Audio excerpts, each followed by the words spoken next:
میرے بھائی گئے ہوئے تھے حج کرنے کے لیے، تو میں ایئرپورٹ پہ ان کو ریسیو کرنے کے لیے کھڑا تھا، تو میرے ایک استاد محترم بھی اپنے کسی عزیز کو لینے کے لیے کھڑے تھے، تو وہ ایسے ہی انتظار میں کھڑے تھے، مجھ سے پوچھتے ہیں آپ نے حج کیا ہوا ہے؟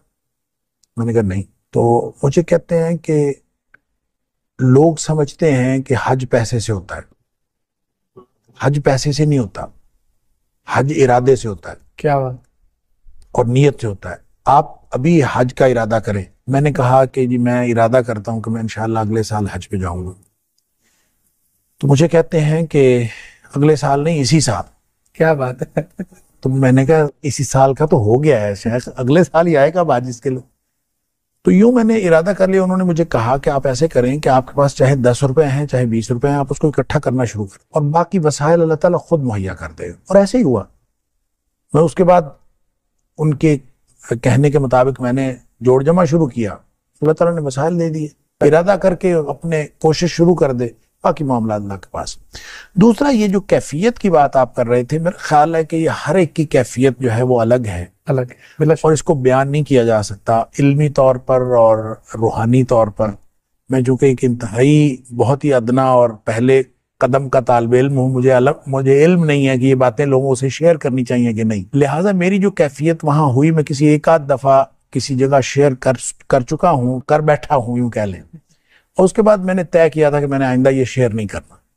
تو اس میں ایک پہلو بہرحال ایسا ہے جو لوگوں کے لیے اس کے اندر ترغیب کی بات ہو سکتی ہے، اس لیے میں اس کو ضرور اس میں شامل کرنا چاہوں گا۔ وہ میرا تجربہ اس طرح سے ہوا کہ ہم لوگ حج پہ گئے اور حج کیا، پہلی دفعہ میں گیا تھا تو ہم تقریباً 30 دن جو ہے، وہ 40 دن کا پیکیج ہوتا ہے، تو 30 دن ہم مکہ مکرمہ میں ہی رہے۔ تو ویسے تو حج کے اندر پیکیج یہ شامل تھا کہ وہ حج سے پہلے مدینہ منورہ جانا تھا اور واپس آنا تھا، لیکن ان کی کوئی ایڈجسٹمنٹ میں کوئی مسئلہ ہو گیا، تو جس کی وجہ سے ہم حج کے بعد ہم مدینہ منورہ گئے تو سب لوگ یہی کہہ رہے تھے کہ ساری مشقت ادھر ہی ہوتی ہے مکہ مکرمہ میں، اب وہاں تو جا کے آرام کرنا ہے اور کچھ نہیں ہے، کوئی مسئلہ نہیں۔ تو میں نے کہا کہ ٹھیک ہے، اگر یعنی یہ کیفیت تھی، لیکن جب تو پہلا دن تھا میں مسجد نبوی میں بیٹھا ہوا، میں یہ سوچ رہا تھا کہ نبی کریم صلی اللہ علیہ وسلم کے شہر میں آئے ہیں، تحفہ کوئی ہدیہ نبی کریم صلی اللہ علیہ وسلم کو پیش کرنا چاہیے، تو کیا میں تو کچھ بھی نہیں لے کے آیا۔ ایسے خیالات آ رہے، کیا بات؟ اور سوچتے سوچتے یہ خیال آیا کہ نبی کریم صلی اللہ علیہ وسلم کو پیش کرنے کے لیے درود شریف سے بہتر تحفہ کیا ہو سکتا ہے۔ پھر سوچا کہ درود شریف تو ہمیشہ پڑھتے رہتے ہیں، پھر خیال آیا کہ اتنا پڑھیں جتنا کبھی نہیں پڑھا، سبحان اللہ، تو پھر یہ شاید کوئی ہدیہ ہوگا نبی کریم صلی اللہ علیہ وسلم کی بارگاہ میں۔ تو پھر ایک فگر مقرر ہوا خود ہی ذہن میں نا کہ اتنا مجھے روزانہ پڑھنا چاہیے، بس وہ فگر میں زیادہ بڑا مقرر کر بیٹھا، تو وہ پھر مجھے اتنی مشکل ہوئی اس کو پورا کرنے کے لیے کہ میں سمجھ لیں دن رات صرف درود شریف پڑھتا رہتا۔ سبحان اللہ۔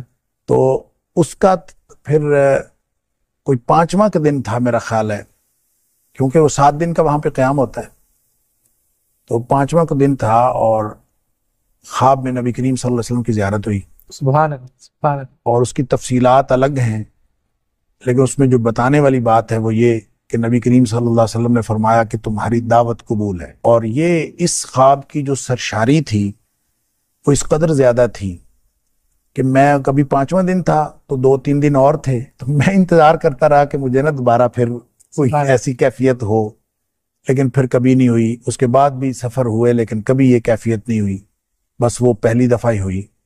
تو اس میں جو آپ نے کہا کہ حج سے پہلے کی کیفیت اور بعد کی، تو اس میں جو فرق ہوا، اس خواب کی جو کیفیت تھی اس میں گروپس نبی کریم صلی اللہ علیہ وسلم کے سامنے پیش کیے جا رہے تھے، تو گروپ کی شکل میں نبی کریم صلی اللہ علیہ وسلم بتاتے تھے کہ ان کی دعوت قبول ہے، ان کی دعوت قبول نہیں ہے، یعنی اس طرح سے وہاں فیصلے ہو رہے تھے۔ کچھ بہت ہی حیرت انگیز چیزیں بھی میں نے دیکھی۔ میرے ایک دوست جو اب اس دنیا میں نہیں رہے، ان کے بارے میں نبی کریم صلی اللہ، وہ اپنا سامان اٹھائے ہوئے پیچھے پیچھے جا رہے ہیں۔ میں نے کہا اس بندے کو پتہ نہیں کیا ہے، میں اس کے پیچھے پیچھے گیا ہوں کہ اس کو مسئلہ کیا ہے، تو وہ پیچھے جا کے بیٹھ گیا۔ میں نے اس کے جا کے پوچھا، میں نے کہا آپ کو کیا ہوا؟ کہتا میری دعوت قبول نہیں ہوئی۔ تو میں نے اس سے پوچھا آپ کی دعوت کیوں قبول نہیں ہوئی، آپ کے پاس سارا سامان تو موجود ہے؟ تو اس نے کہا میری داڑھی چھوٹی ہے اس لیے میری دعوت قبول نہیں ہوئی۔ اب یہ عجیب بات تھی، اور پھر میں جب یہ واپس آیا ڈاکٹر صاحب، میں اس کے گھر گیا اور میں نے اس کو یہ بتایا نہیں، میں نے ویسے یہ بتایا، میں نے کہا مجھے خواب میں کچھ بشارت ہوئی ہے تمہارے بارے میں۔